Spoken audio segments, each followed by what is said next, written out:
Cognitive dissonance bias. When new information conflicts with the prior investment decision, smart investor acknowledges it. Do you? Behavioral economics. What is cognitive dissonance bias? Cognitive dissonance is a widespread behavioral pattern among investors and refers to the discomfort resulting from holding two different beliefs. When new information conflicts with one's existing knowledge or prior investment decisions, one might refuse to update the latter to avoid this mental discomfort. Cognitive dissonance is a cognitive bias, that is, a mistake in decision-making. These biases can be effectively corrected with education. What are the consequences and investment risks?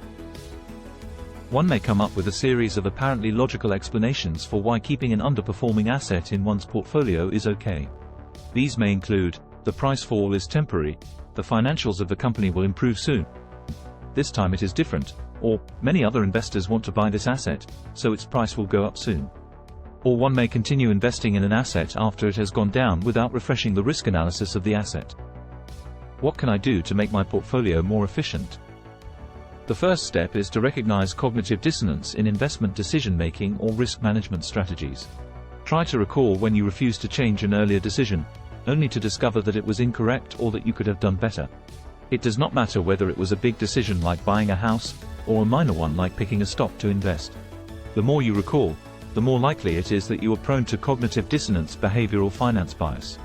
The next step is avoiding several common mistakes in correcting cognitive dissonance bias. The first mistake is changing your core beliefs rather than your actions. You can convince yourself that holding a fallen stock expected to drop further is a good idea. This path of least resistance will help temporarily alleviate the bias but will not correct the initial asset allocation mistake. The decision to sell a collapsed stock is still there to be made to diminish portfolio risk.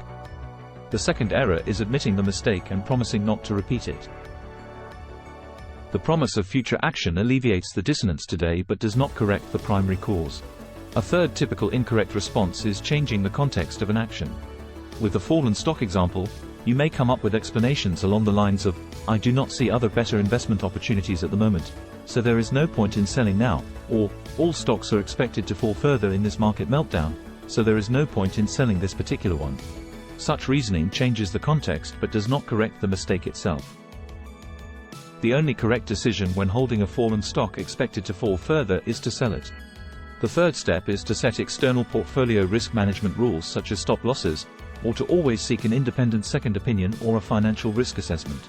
There are different kinds of stop losses: absolute, sell when the price drops below $12, and relative, sell when the price falls 20%, and hard and soft stops, gradually downsizing one's position after a soft stop loss level and fully liquidating it after a hard stop is reached. A good rule is to place a stop loss when an investment decision is made so that it is executed automatically when triggered. Stop losses help to achieve optimal investment decisions and minimize the temptation to circumvent the cognitive dissonance bias. The same is true for an independent second opinion. A trusted risk management framework motivates one to make the right decision. The key is that it must be unbiased.